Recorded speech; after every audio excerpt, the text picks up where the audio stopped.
didn't enter this profession in a normal trajectory. See, I bypassed all of the traditional educational necessities that make you a landscape architect. I came to the profession more as a layperson, and my journey has been basically in the area of ideas, more so than plants and masonry. Now, the idea as we know it has no physical form, no physical dimension. It has no intrinsic value of itself. It's only what it causes. But yet, the idea is critical to our survival. And to quote a neurosurgeon, a neuroscientist, it is the source of our creativity, generating novel and useful concepts necessary for our progress and survival. Now, I've been practicing for over 50 years, as Brad said.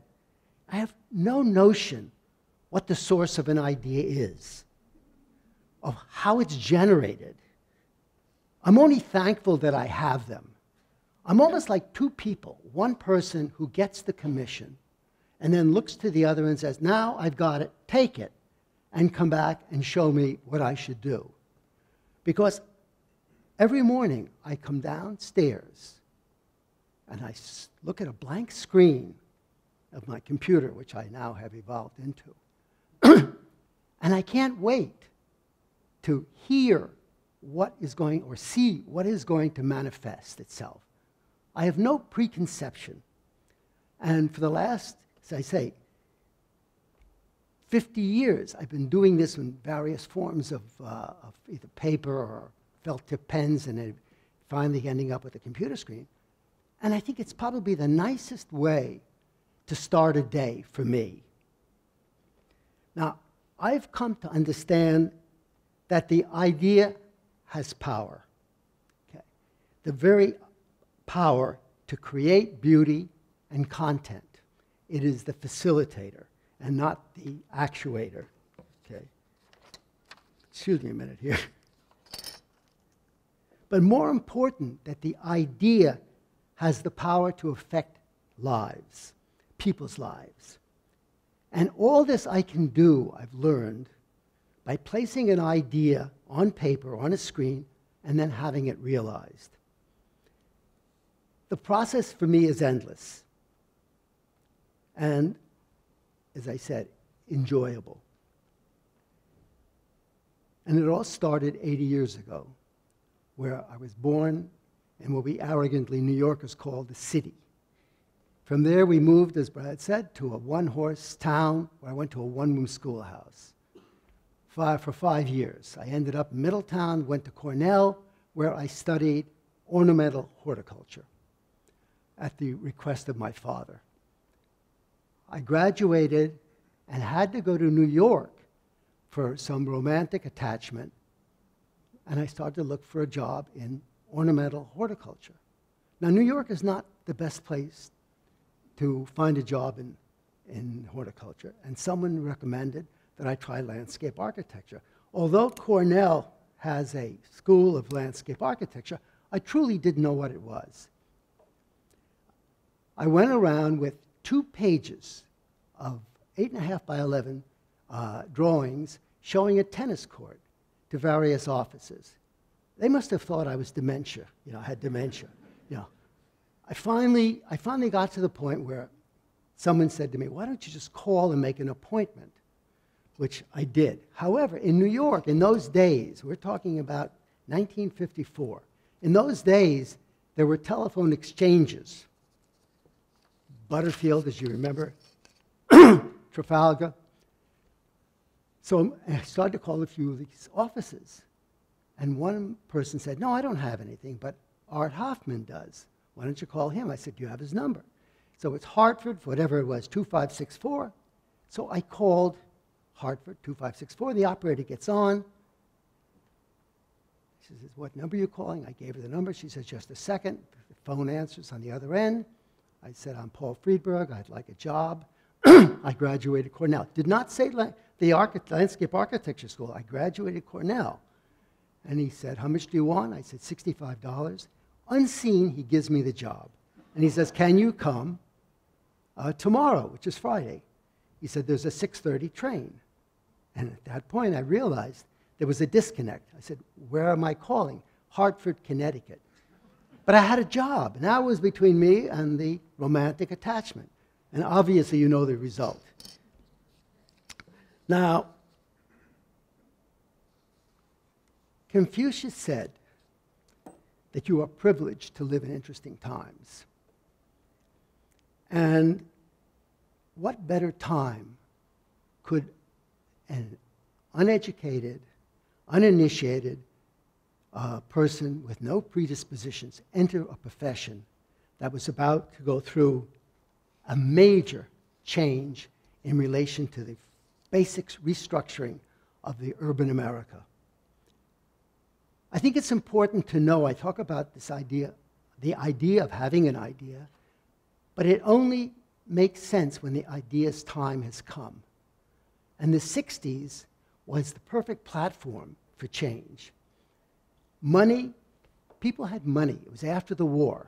It's only 9 years after the Second World War, when I say the war. People had money. They had gained mobility. The car had become prevalent. There was free time. Communications had changed. More important, people had choice. They could decide where they wanted to live, what they wanted to do, and how they wanted to do it. The whole society in this country was in the 50s and 60s in transition.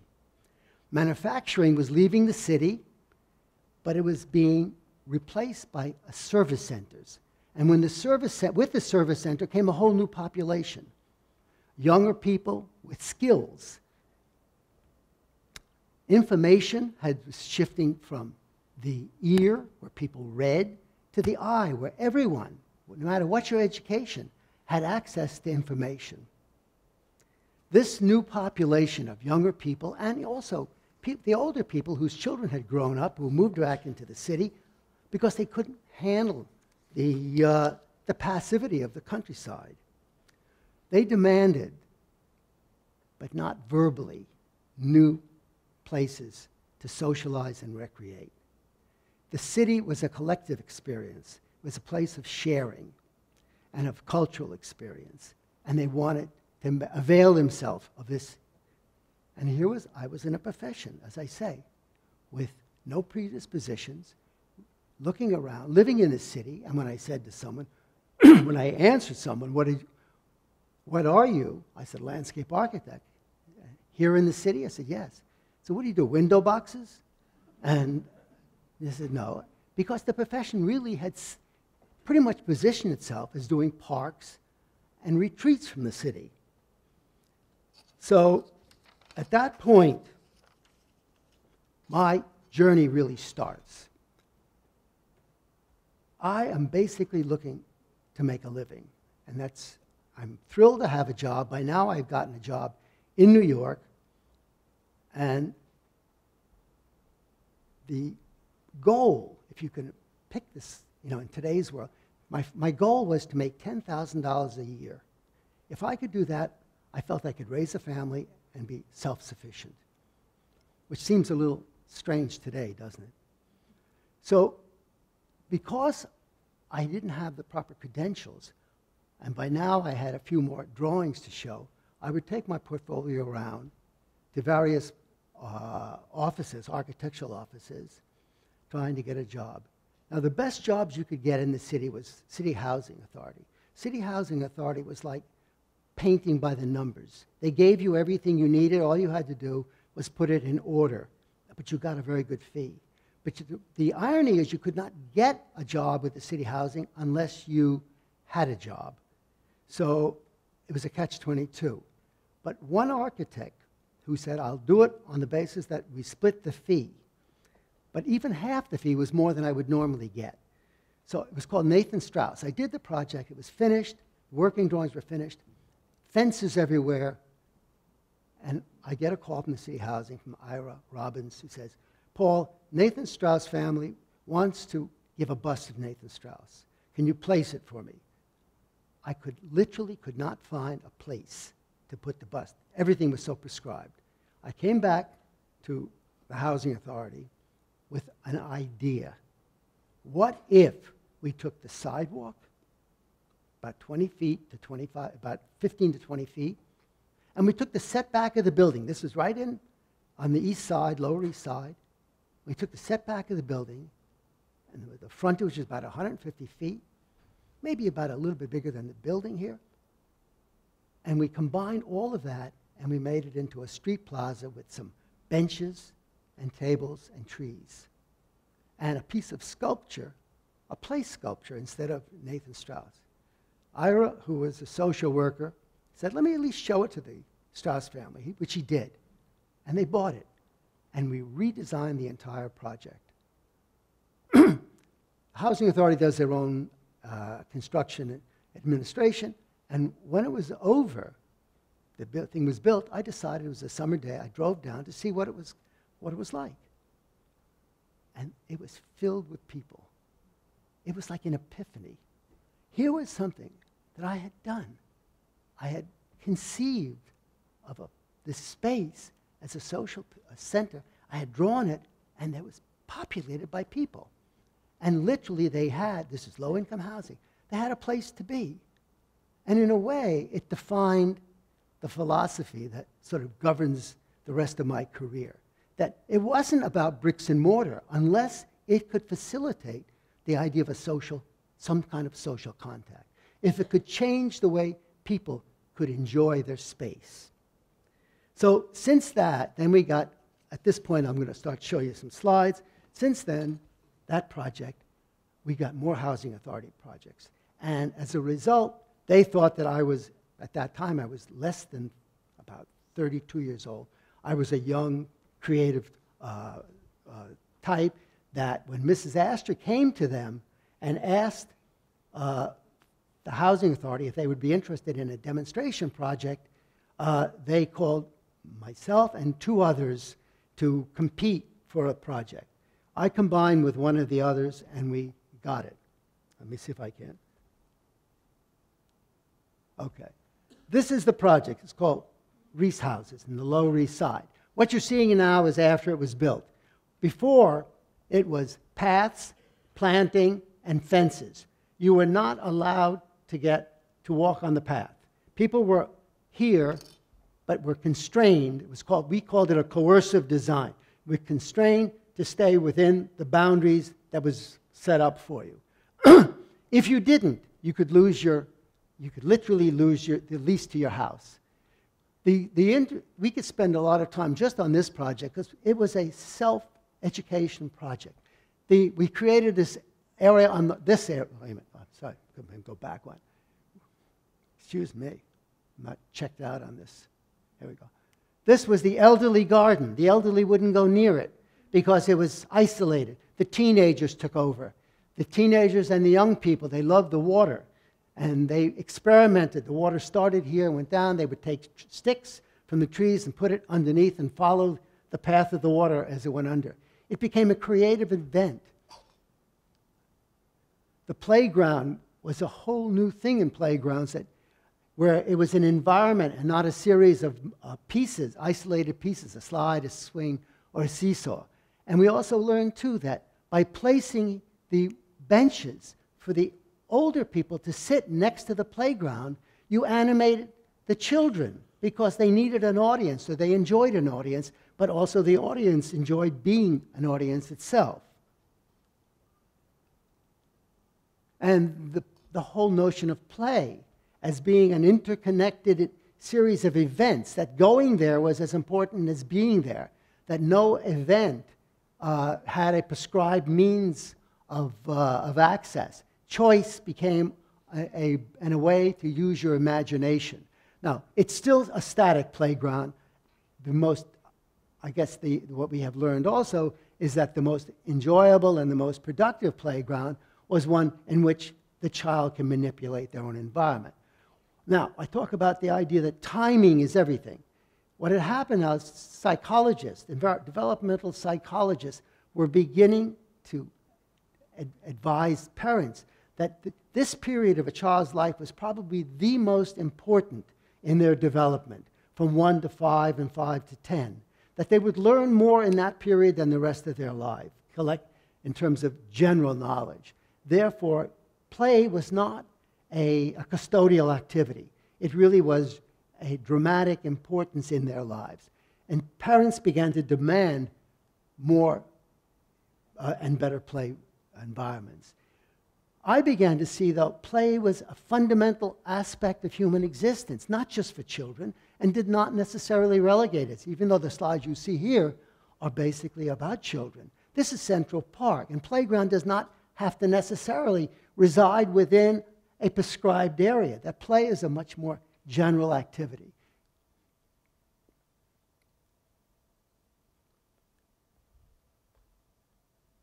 And it doesn't have to be bizarre and Disney-esque. Now, then the the industry began to demand a more inventive type of product. And we were the instrumental force in creating Timberform, which was one of the major playground companies in the 50s and 60s, and it uses wood as its form. This is in San Francisco on the roof of the Moscone. And it's a children's world, but it also says again that play is an activity that is pervasive and is not necessarily locked into a fenced-off area. As you come up to this area, you come up to this, whoops, yeah, sorry, again. As you come up to the entrance, you encounter this sculpture.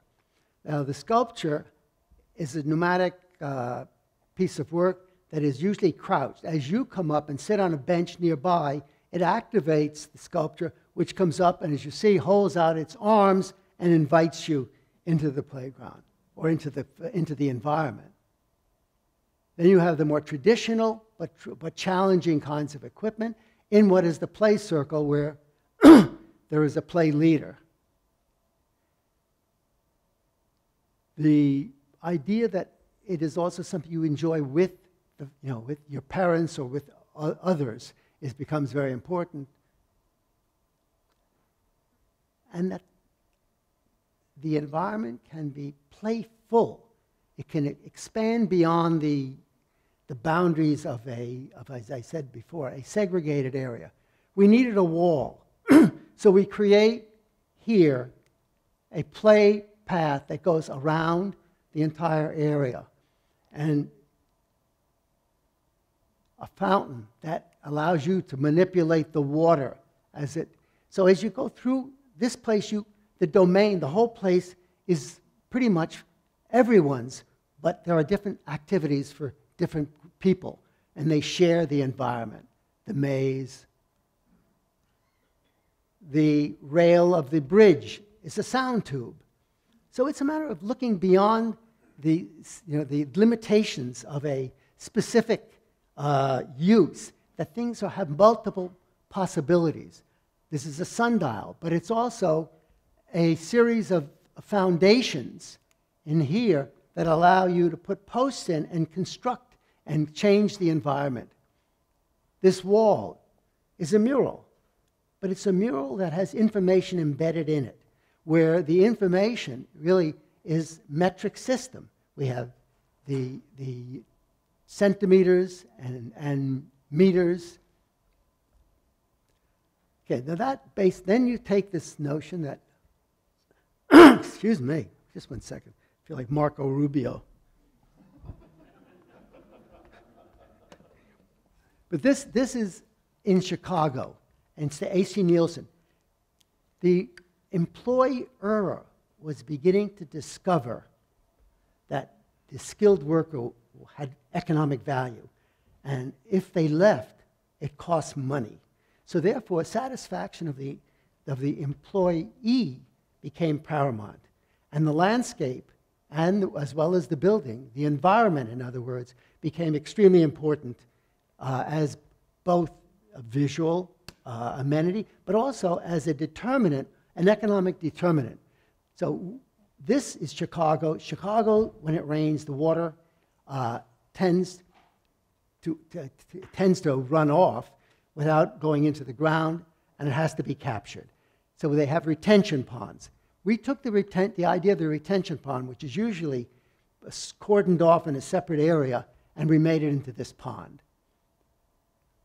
Now, what was interesting is when one of my people went back to do what they call post-construction evaluation, he was told by the guard at the gate that people who worked there brought their friends to the place on Sunday to show them where they worked. Now, it's not just that, that was flattering, but it also meant that our work had value, significant value. The same thing here in Honeywell in Minneapolis. This was a parking lot, and they decided, I thought that was un-American. How do you take a parking lot and convert it into a park? Anyway, this is their forecourt of the Honeywell plant, where we totally recreated an environment, a sculpture park with the Suvros and several, Scott Burton's, and an amphitheater. But it's not an amphitheater. It's part of a garden, but it can be used. And here, this is State Street in Quincy, Mass. It's a courtyard where they have a kiosk, but the reason I'm showing this one is that 2 or 3 years after we did this, and this is a place where the people who work there would congregate at lunchtime.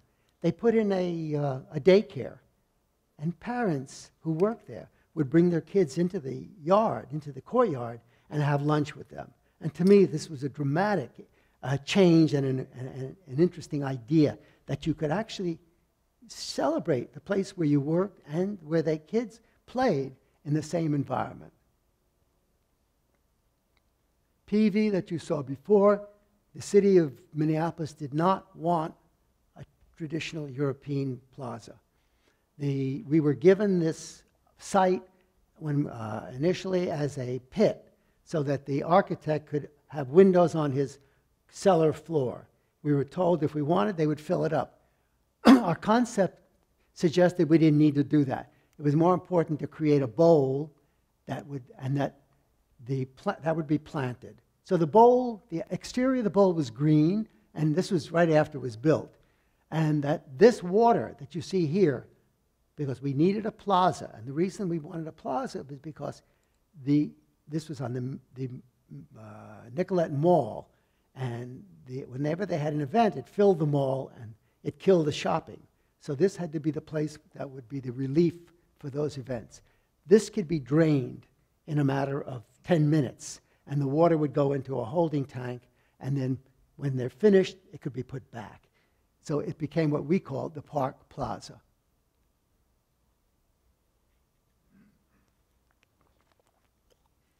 I'm going a little faster than I would normally go, because Brad has some very good questions I would like to get to. And what was interesting, again, the surprises that I said occur that you don't expect, that they use the pool as a place for this as a piece of sculpture that undulates with the wind, and was there when I came one time. Another time there was an entire sculpture display where artists brought their work and were floating in the thing. And there was also banners that every time you came, the community began to use it in different ways that was far beyond anything that I could have conceived of. And that also was something that I found important. This is your own Pershing in the beginning when it was first built. And again, it's designed so that this is raised, this is lowered and raised, and it hides the realignment of Pennsylvania Avenue. Now, the idea of adding a kiosk, so I don't know if it's still working, into this thing that you'd have food service was something that's very important. Nat Owings wanted this to become an ice skating rink. There's more construction below ground than almost above ground because he was changing rooms and so forth.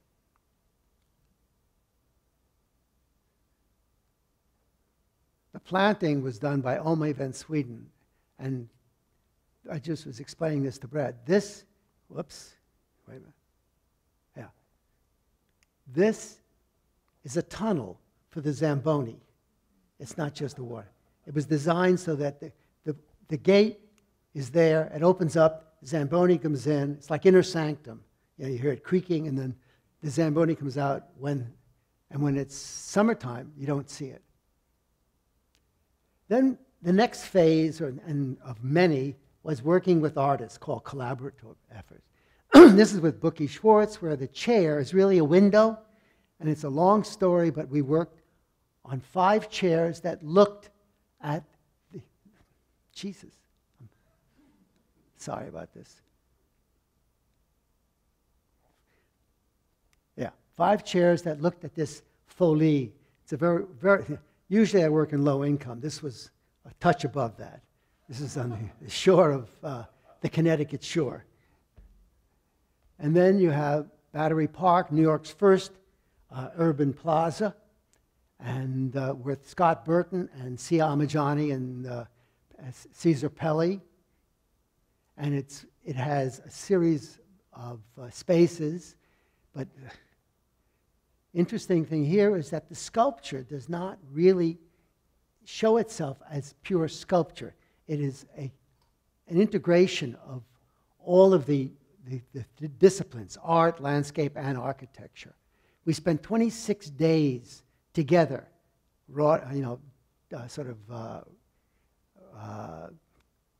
carving out the design of this.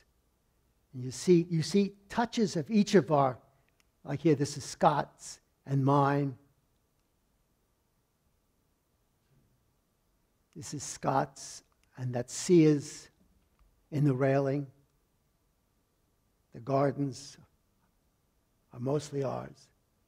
But the location, we did this together. This bench was done together with Scott, and the hand of Scott was interested in furniture, and then the form, we did an individual bench with a curved back, and then we decided, well, let's have 2 together, and then we decided that short people would sit there and tall people would sit there.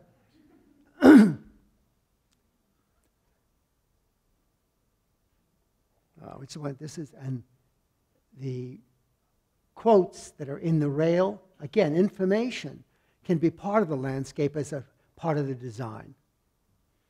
With Jackie Ferrara in Atlanta,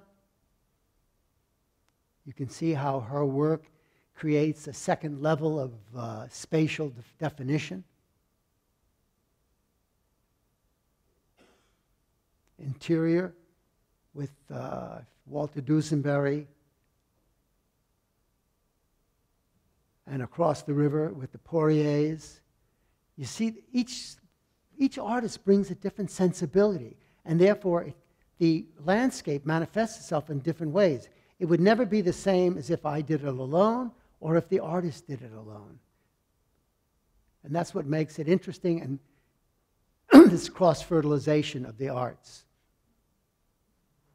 This one is probably the most interesting. It's one done again with Jackie. It's the Arizona Canal.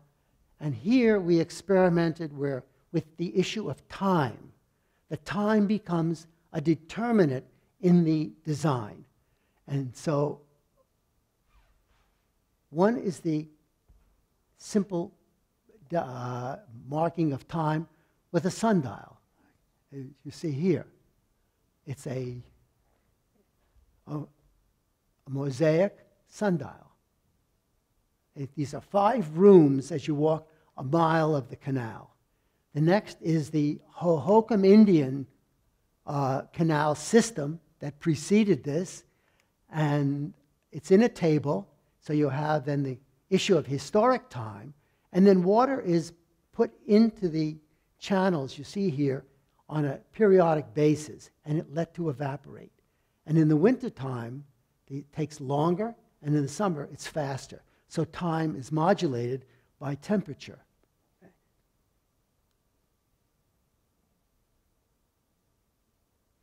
The kiva, which has planting on it, and the planting, the seasonal time. But it's, as you see here, later in the season, how it changes. So this issue of bringing information into the landscape becomes very important. And this is the yards that you were talking about. It's only 4 acres, and our idea was to create as many activities without it looking chaotic. And so we have a park here, a planted park that brings you on a diagonal into the main viewing area, which overlooks the river. Then coming up even higher to an overlook, and underneath it is kiosks. The bridge that brings you to the open grass area. And this existed. We carved this area into it, bringing the water to the city. So here's the water. We bring it all the way to the road here. I'll go through these quickly, but I think you can.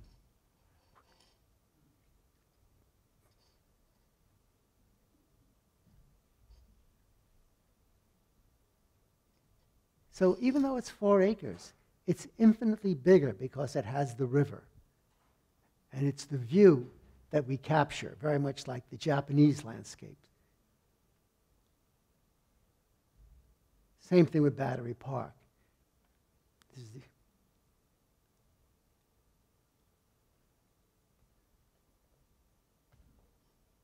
the bridge, by the way, is a collaboration with engineers, and was really quite wonderful that they gave us the possibilities, and we worked and refined the forms, the location. And lastly is my own home in East Hampton. And the reason I show that is because how landscape can take its clue from its surrounding area. And here, these ditches flood, as you see here, periodically with the tides. And the garden takes its form from picking up on the same lines of the ditches. Yet it's, as you see here, okay, gives me a chance to show pictures of my kid anyway. But it's a wild garden because it's against the wetlands.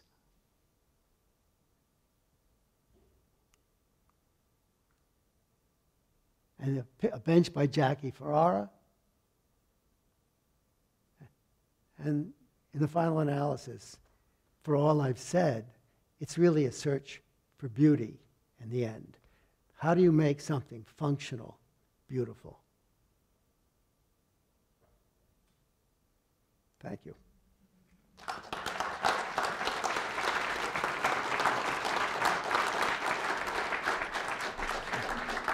Was that long, short? Yeah. All right. Thanks, Paul. That was excellent. Okay. Wasn't that nice? All right. Well, that was one of the finest careers you'll see all year, I'm sure. I want to go back to the beginning, though, and talk about the early work in the 60s. You showed some of that work at the Reese houses. I'm going to get closer. Yeah. Can you hear me okay? This was long. You got to remember when Paul was first working on the Lower East Side and other places around public housing in New York, there was really barely any kind of a social justice movement at the time, right? And there certainly wasn't what you would call environmental justice at the time. Now, these were not toxic waste sites or anything, but this is very much an example of environmental justice, because the whole public housing scheme of packing people densely into these, huge buildings and so forth created a lot of loose ends and a lot of problems, and one of which was, where are you going to let people hang out? So I'm wondering, you were one of the only people really interested in this in anything beyond a formulaic way. Did you feel alone in doing that? It wasn't so much you felt alone. Yes. The profession really early on did not recognize. When I went to my first ASLA convention, it was in Hartford. I think there was all of 100 people. It was like in the 50s. No, it was actually it was probably about the latter part of the 50s. And Halpern gave a talk. And I remember his talk, it was the time of the first spacewalk. And he gave his talk, it just was his writing on what he thought the spacewalk had nothing to do with landscape. But it was beautiful. Nobody could understand what the hell he was talking about.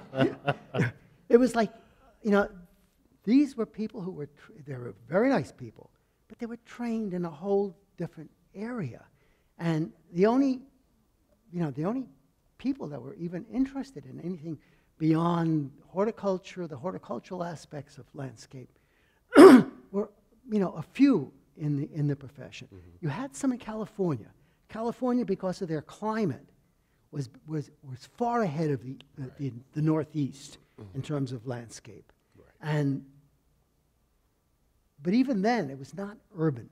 No one thought of the city in landscape. Right. And it really was pretty much not that we changed the world, but the world changed us. Mm-hmm. Mm-hmm. And this came about only through experimentation. Mm-hmm. This was the Wild West of landscape architecture. You could do anything because there was no precedent. So you did. If you could do anything, some of them did, like Halpern. Mm-hmm. Is it interesting? Mm-hmm. Right. Reese was published the same time Lovejoy was published. Oh, really? And that was 1965. Now, Lovejoy would still be iconic today. It would be considered a real inventive design and creative design today. It would not be, and I think this is maybe the criteria, for any of these. It's like, what does it give you? Not just what is this, like this building, the vocabulary in this building is ancient. You can see it. It comes from a whole different period. But the space, and it's not a beautiful, but it's still powerful. And you read it, you filter it through your sense of what time is and what it's giving you, what it was and then, and even now, what it still maintains. Mm-hmm. And that's pretty much, just go back to your question just to try to answer it. You were really on your own, but you didn't feel lonely. You felt as if it was them mm-hmm. doing what they did, but you were really forging a whole new series, a whole new value system mm-hmm. in terms of the profession. Well, you were describing the site to me earlier on one of the early projects. It may have been Carver, it may have been another one that it was flat, right? It was asphalt, it was square, it had a fence. Was that Reese? Yeah. Okay, so Reese, and you saw Reese on the screen and how dynamic it was, and it's hard to appreciate the difference now, given all the sort of exotic play environments we have today, but this is one of the places they started, and they caught on. I guess people saw you doing that, and they kind of caught on, right? If you look at public housing today, I think this is what's really, if you look at public housing before Reese, and by the way, the reason we were able to do it, Mrs. Astor went to the Housing Authority because her golf pro, Chichi Rodriguez, she asked him, she said, Chichi, what do I do for your people? And he said, who the hell is she talking about? My people. Anyway, she had read Jane Jacobs. Mrs. Astor was very nice. She had read Jane Jacobs, and the Housing Authority got whacked by Jane Jacobs. She said, I will give you money, but you cannot instruct the designers. Mm-hmm. You have to give them full freedom. So then we did Carver, which was mediocre, and that gave us the first thing. She then gave us the right to do Reese, but that also gave us the impetus to really go far beyond it. And Reese was where we broke all rules. Mm-hmm. The trees, as you saw, were loads of trees. They were all at the same level. We went down 4 feet, which we could do, where the trees weren't, and we could raise the grade 4 feet around a tree if you didn't touch the trunk. But that's the amount of earth that the roots would tolerate. So we had a differential of 6 to 8 mm-hmm. feet in topography on what was a relatively flat site. Well, and then you had all this invention you did. I mean, you invented play structures. I mean, there wasn't much to choose from at the time, and what you could pick out of off the shelf or out of a catalog was pretty boring. Invented in 1500 or something, right? So then you Robert Moses' specialty had a kit of parts, right, of his own that was pretty dull. But then tell us about how you came up with some of the play structures you did. Well,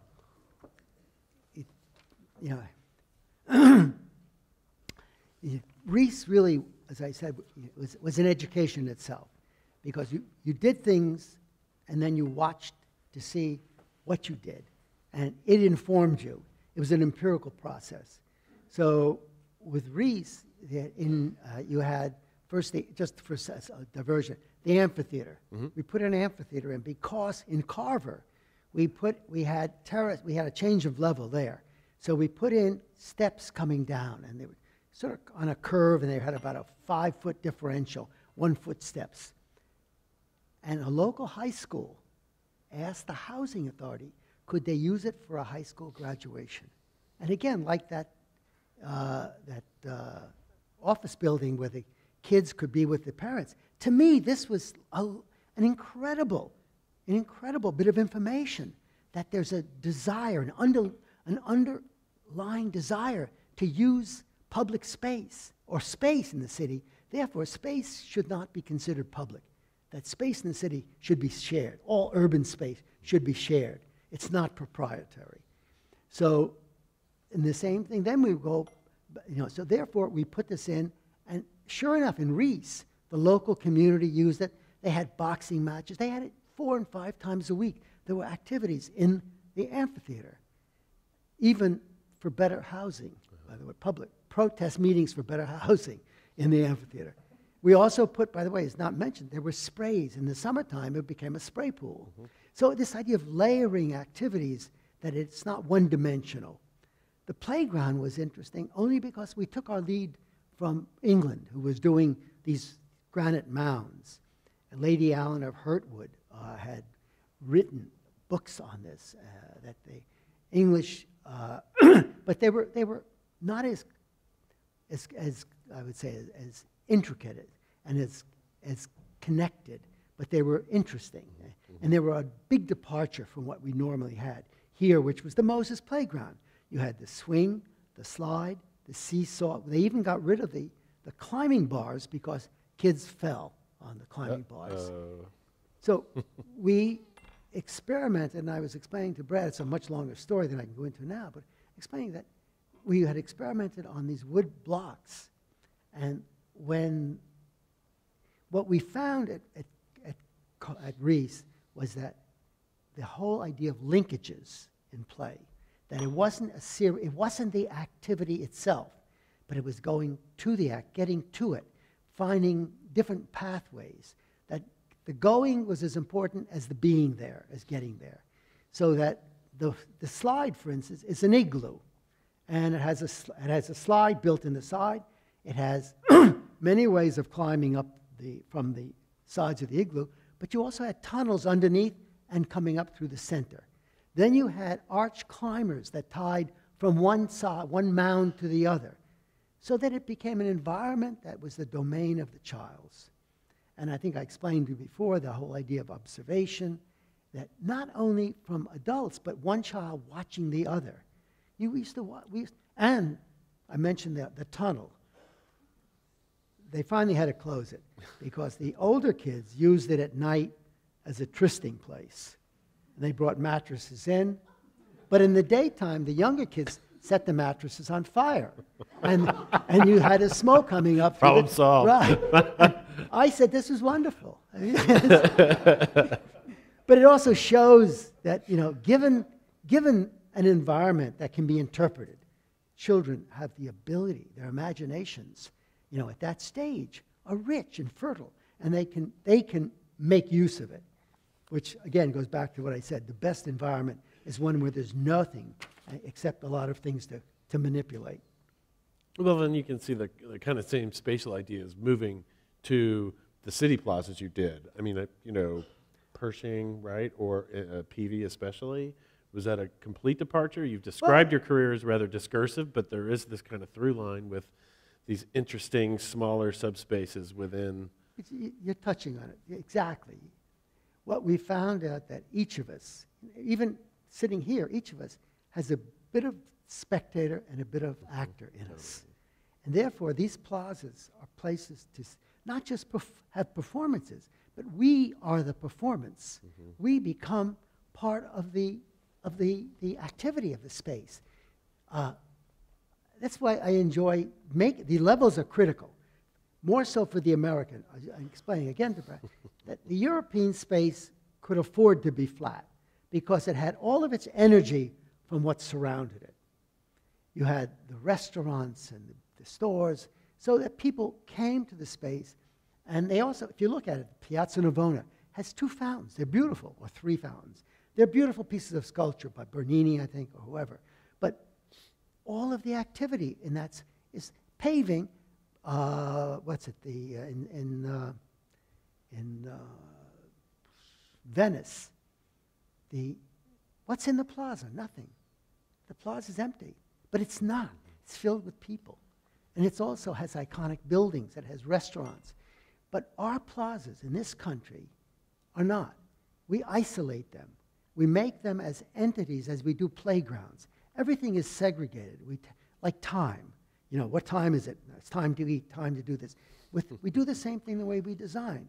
We tend to fragment things and put it into, you do this and I do that kind of things. The things do not integrate, do not become part. One does not enjoy the energy of the other. And so the whole notion, if it is isolated, then how can we take whatever energy comes to it and recycle that and generate, use that to generate more. And this whole idea of seeing each other, water being, smaller spaces and larger spaces becomes important. Well, everybody talks about place, and there are books and there are whole organizations built around the notion of place. Many of us have heard of them, but you said it's not about place. Your whole career has been about people. Because they, in fact, are more interesting than anything we build. Well, you're the only one I've heard say that. It's so many words, to tell you the truth. I want to. Few exceptions, by the way. Right.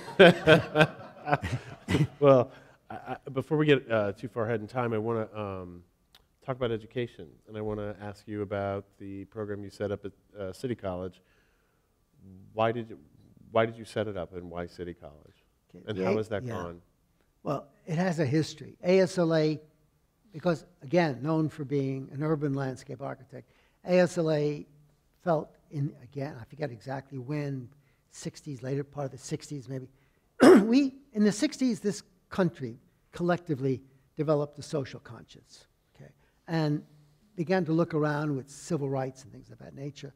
And the societies that felt guilty. They looked around, everybody was white, had a few Asians, but very few. But the majority of people were white. So he said, how do we attract more minorities into the profession, specifically black? And so they had in Washington, they had a convention or whatever you want to call it to discuss it with community groups. At the end, it didn't conclude anything. So they came to New York. The few executives of the society came and asked me if I would conduct a follow-up meeting with a committee that they had set up from the earlier convention in Washington. I said, okay.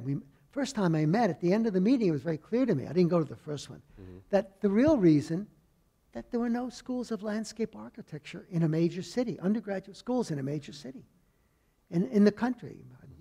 So they asked me would I start one in New York. So at that point, I went to City College, which was basically a free school or close to it, and the dean said I'd love to. So we went to the Parks Department and so forth. And it mainly was to attract minorities. What we didn't realize, that if you were a bright black student, would you really go into landscape architecture, spend 4 years of your life, and then get a salary of $1.50 an hour? Well, you could be a lawyer, a doctor, a stockbroker.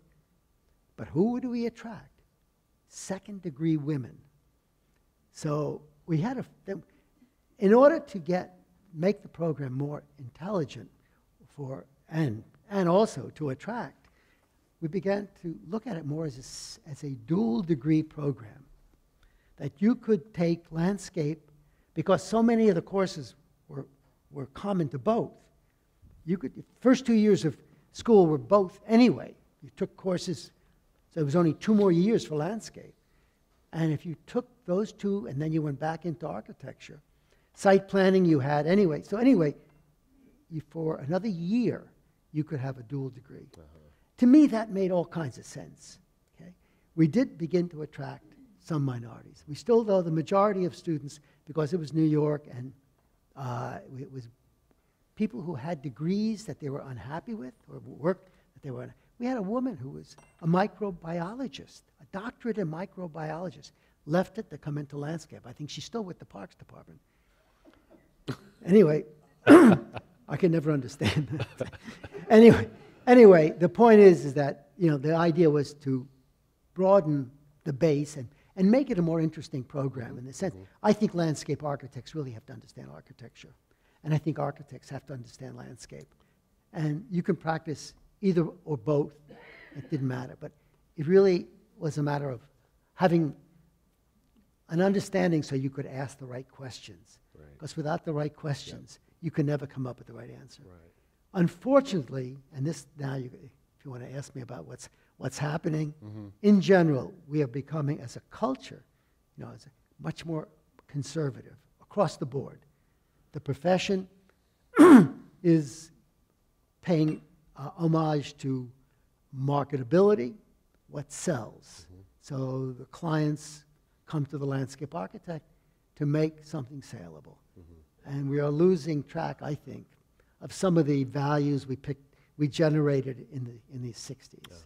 And in terms of education, it's become now a graduate program, which takes it out of the realm of bringing in minorities. Because why would you spend 4 years and then another 2 or a year, to get a degree when you could be an attorney starting out at $100,000 a year when you start out at about 25 to 30 in landscape.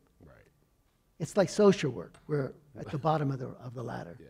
Well, that cues up a question. You talked a lot about collaboration with architects and sculptors, other artists. Tell us about some of your favorite collaborations and when they work and when they don't. Any architects you want to talk about, or artists? Does that stuff just happen? Do you go out and seek them out? It's harder to collaborate with an architect than almost any other field. That can't be true. It's, again, you're matching egos. But artists, we tried to collaborate. The first time I tried to collaborate with Richard Serra on Pershing. And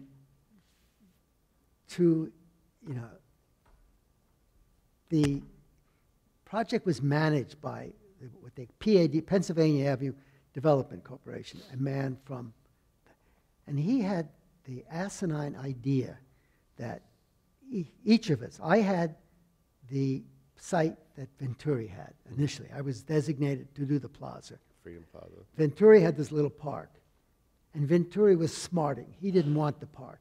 He wanted the plaza.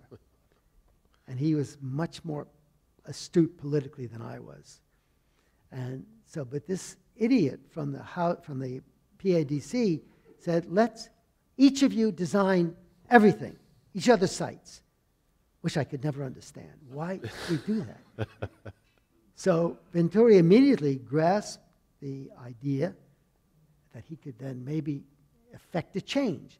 So he took the plaza and came up with a map that's there now of Washington, which is a compelling idea, but it has absolutely no social value. And I didn't even touch the park. Anyway, it goes through a whole series of things. But the interesting part was Sarah, who is, I think, our best sculptor in I think, not only in this country, but maybe the best in the world. I think he's a difficult man, but his work redeems him. It's beautiful. Right. He and Venturi were like oil and water. Venturi had 2 pylons, which you don't see, which were going to frame the Capitol, because there's a break in the axes. It was supposed to be the King's house and the Capitol, and it didn't happen that way. It's the Treasury and the Capitol, which is more who we are. Right. So Venturi put these things so that it would skew the axes. And Venturi, they really were not ugly, but they were just unnecessary.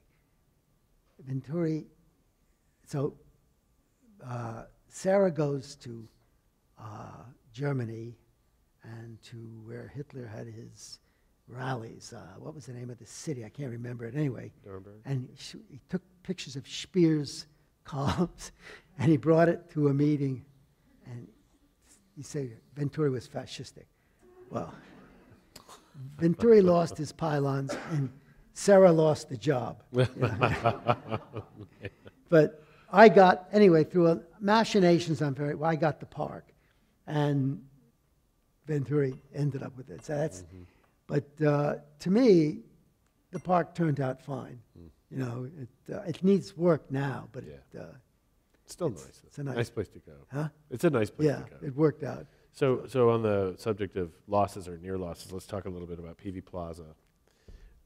Peavy Plaza is in downtown Minneapolis, and a couple of years ago, the city decided that city with, I think, in conjunction with the orchestra and some other kind of corporate money in town, decided that it wanted to modify Peavy Plaza, which became really an effort to erase Peavy Plaza. Now, Cultural Landscape Foundation and other preservationists have rallied. They've gotten the place listed on the National Register earlier this year. And there is, I believe, a lawsuit headed for court in June, if it makes it that far. But I want to know your feelings about that. You lost Reese Plaza. Well, I think the underlying question is, for me, is, you know, we don't have a mechanism. We really don't have a mechanism for determining what's valuable in our landscapes. And it's left pretty much, unless you have an advocate, like you have the Cultural Landscape Foundation, who is doing a magnificent job in identifying and preserving what's left of these landscapes. Absolutely. But we don't have a mechanism, an intelligent mechanism for evaluating what's important historically. And we don't even to hold things in abeyance until it can be determined. And we're leaving it up to functionaries to make these decisions. Yeah. In Reese, the guy who was managing the housing authority, this project, you know, Reese, it's not so much that I want my legacy to be preserved. This really has almost nothing to do with that. It's just that there are some values that some elements that have value that you want, if nothing else, as reference points for education, if, you know, people who study, to be able to see and observe and have something to measure what the future is and what progress is. So there's that need. I think, so we have, Reese was lost, and I think it's a major loss. Not because I did it, because I think it changed the way we saw housing. You don't see housing anywhere like it was pre-Reese. We don't dare do that anymore to people. People who are in low-income housing are not criminals. They don't have to be in landscapes that are chained off, you know, and told what to do. And it also had a lot to do with housing in general, you know, how it should be seen, how space should be seen, how we program it. So and also you can see what doesn't work. So it's a learning tool, and we need those. So with the same thing with Peavy, it's not that it's the greatest thing that ever happened, but it has value. And I guess my way of dealing with it is say, unless you're going to come up with something that is significantly better, why do you destroy it? Because we have a penchant to destroy and build. And look at cities like Portland, Maine, which was in the middle of destroying itself, and it realized it was killing its heritage. People go there now because it's a historic city. And it's a good thing they saved what they have left, because it has value, different value. And new is not always better. So that's the... Yeah. Well, it's good that you made it on the register, which the National Register has a dismally low number of landscapes in its ranks. So it's a great thing that they got that listed. Gasworks Park was also listed in Seattle earlier this year, and the public open space sequence in Portland was. But by the way, Brad, also that doesn't listed. necessarily. I know. Okay. I know. It helps a little. It Though. does. It does. And they may actually. It definitely does. Yeah, I know. Yeah. And it's flattering. God, it's flattering. Well, let's swing up for a minute and come back to Washington and talk about Yards Park, because this was a place, unlike the waterfront parks in New York, where you at least could see the river before there was a park there. Nobody ever went to that part of Southeast Washington unless you were going to some awful nightclub or something. But now, so tell us what you saw when you went down there. The whole thing has just changed, like overnight. It's almost like an animation sequence. What'd you see down there? What'd you want to make? What'd you think of it? First thing, I think we had an incredibly good client. The Who client was Forest City, Forest City, right? yeah. Okay, yeah. It's this again, landscape, which is interesting. Landscape, over time I've learned, has no intrinsic economic value. Okay? It accrues value to something else. And that was the reason for this. A grant was given, $20 million, I think, to do the waterfront. And that was to make the waterfront viable for use, and therefore make the housing and other activities that had economic value viable. So when we came, it gave me the opportunity to bring a lot of the sort of information that we had learned from other projects to bear, and they were willing to experiment. One, because they were a developer and not a municipality. They were willing to look at how the economics of the space might improve its use, not just its income, but its use. So we were able to build, if you go there, we were able to build opposite the lumber shed, which is a historic building, the first post-tension or pre-tension building I think ever built. But we were able to build an overlook where you could have dining from the, but underneath it you could have kiosks. So you could serve from underneath as well. And so we feel that there's the next partnership, collaboration, is the public-private partnership. Because the public doesn't usually have the funds to maintain what they have. Right. And the private doesn't always have the generosity. Exactly. Have you been to a ball game down there? No. Okay, well, there's a stadium, National League East Division champions. Okay. It's going to get a lot more I'll popular. have to come back. It's time for questions. We are going to turn to our audience now. Scott Kratz has a microphone. He's going to circulate. If you have any questions, please raise your hand, and he will bring you the mic. Yeah, it's just crazy down there. Huh? It's crazy down there, whether it's a ball game or not. But when it's a ball game, it is a whole new city all over that area. So, who do we have? Do we have any questions for Paul? No questions? Yep. Yes.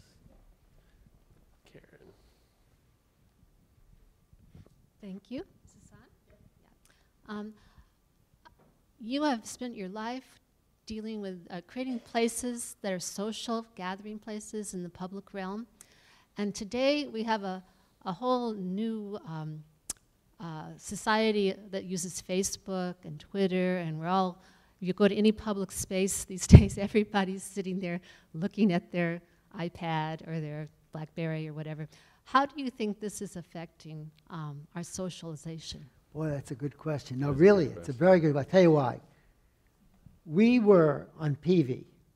We were commissioned, along with a local architect, landscape architect, Charles Birnbaum and myself, to redo Peavy. And to me, I was willing to make changes if I thought we could find mechanisms in which the design of the landscape could be integrated with the changes that are going on in the world of communication, which is, I think, dramatic and having a good deal to do with the reconfiguring of our social relationships. We started to get into that. I think it's important. I think that as the 60s was important to bring the landscape into the city and give it social, and make places for social interaction, I think that's our next challenge, along with sustainability, or the idea that the landscape is a mechanism for urban coherence, you know. But I think this is something that I'm going to let the next generation deal with. It's just, it's beyond me. I can barely use a cell phone. And my kid, I go to her for everything. CAD, right? You use CAD, right? You learn CAD. No, I did that because it gives me freedom. I can work anywhere in the world, which is interesting. We are working in India. We're working in Israel. I've worked in Greece and literally Far East, all because of the computer. Yeah. I wake up every morning and I must have 4 or 5 emails from India, you know, and files go back and forth. I send sketches. We talk, again, by the computer. So that I've learned because it's given me freedom. I did not want to be at the sort of pleasure of some functionary who's good at it, and I'm having to give him or her directions. So it was a way of creating my own freedom, yeah. Yeah, excellent. But I don't know, that's going to be an interesting one, and I think it's going to take more time than right now. I think, you know, we have to see how generations will be, you know, more than one. But it's funny, no one talks anymore, except me. It's all texting. I said, call my daughter. She's 18. Call. She said, no, it's okay. But also, their thumbs are going to get bigger, I think. That's going to be an adaptive, Lamarckian, you know. Gangrene. We had a question back there on the, oh, I'm sorry. I just wanted to share an interesting connection from that last question about social media and your spaces. My husband and I were enjoying a Sunday morning bike ride in New York City. We rode to Battery Park, and we saw an artist that was making a beautiful design, creating circles in chalk in the hexagons, doing oranges and yellows and reds, and just very quietly he had found this area next to a building and was making larger hexagons with these circles in the hexagons, and it was so peaceful. And so I started a conversation with him, and he was really, you know, I was saying how much I appreciated what he was doing, that he was, you know, I could tell, I could appreciate how he had chosen the space that he had, because it was a little out of the way, but it allowed people to move in front of it. So it's now my profile photo on my Facebook page.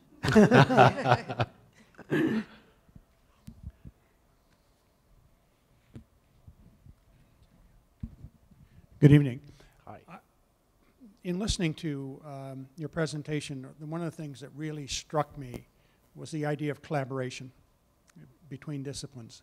And I'm wondering how you see that in terms of educating and in creating an environment where those of us that are in different silos, how we begin to collaborate and what your feelings on that are. Because from my perspective and listening to you, that theme came through time and time again. Mm-hmm.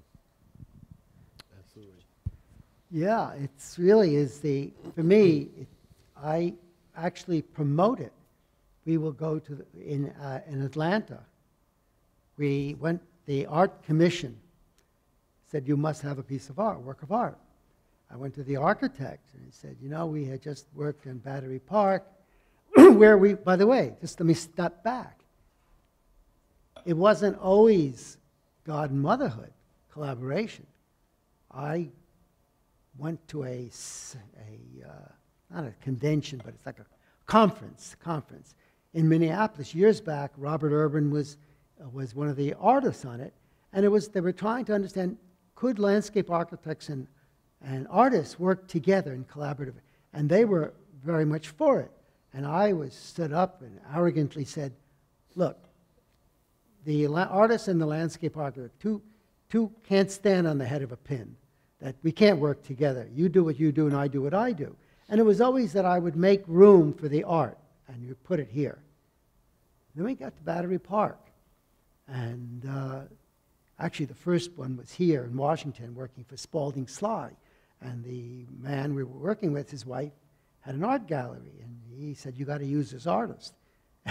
Anyway, that worked out okay. And it really was, initially was, we were arrogant. But so that at least it blunted the edge of this resistance. So then we go to Battery Park, and I'm selected by Pelly, and then Pelly and I, so yes, we definitely, to the authority, we definitely want to work with an artist. They said, well, if that's good, but you have to understand, we meant you have to work with an artist.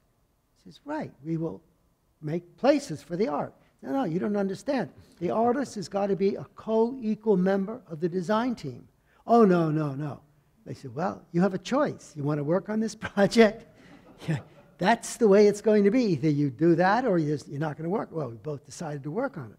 And it turned out to be enormously enjoyable, but it goes back to your question now.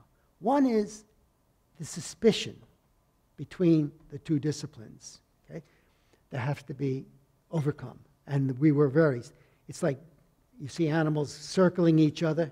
It took about 2 or 3 meetings before we began to even settle down. And then it became really a very strong and important relationship that we enjoy each other as much as, but we agreed from the outset, if any one of the 4 did not want, it wasn't a matter of majority rule. Any one of the 4 rejected the idea, it was rejected, and we had to go back. And therefore, we had to agree to agree. And that's part of any collaboration that I found. There are certain people who can't do that. So it depends so much on the personalities.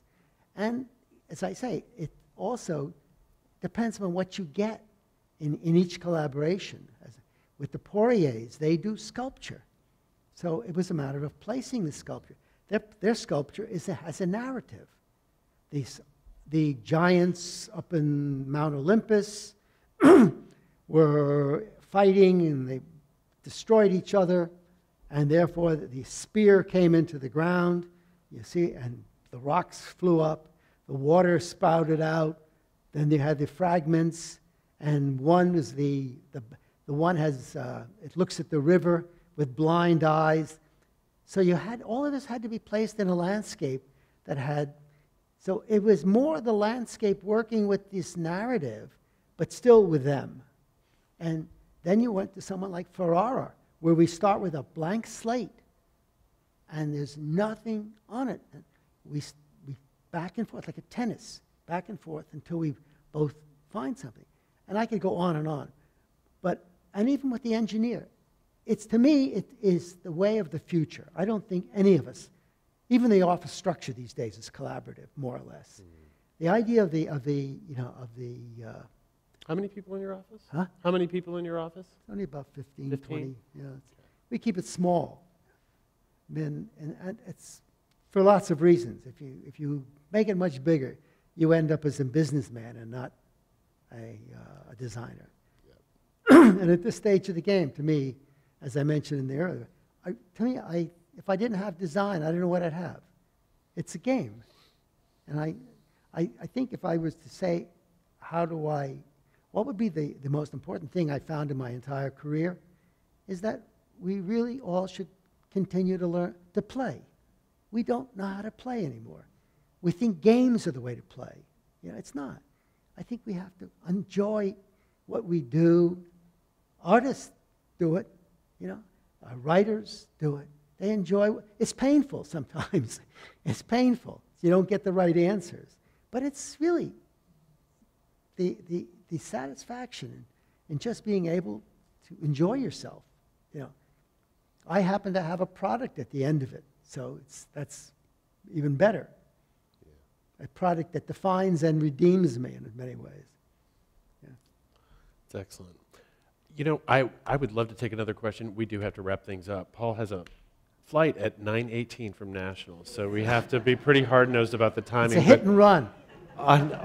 You can't.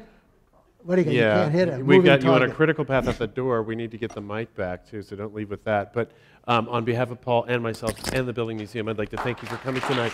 And most of all, thank you, Paul, for coming. Excellent.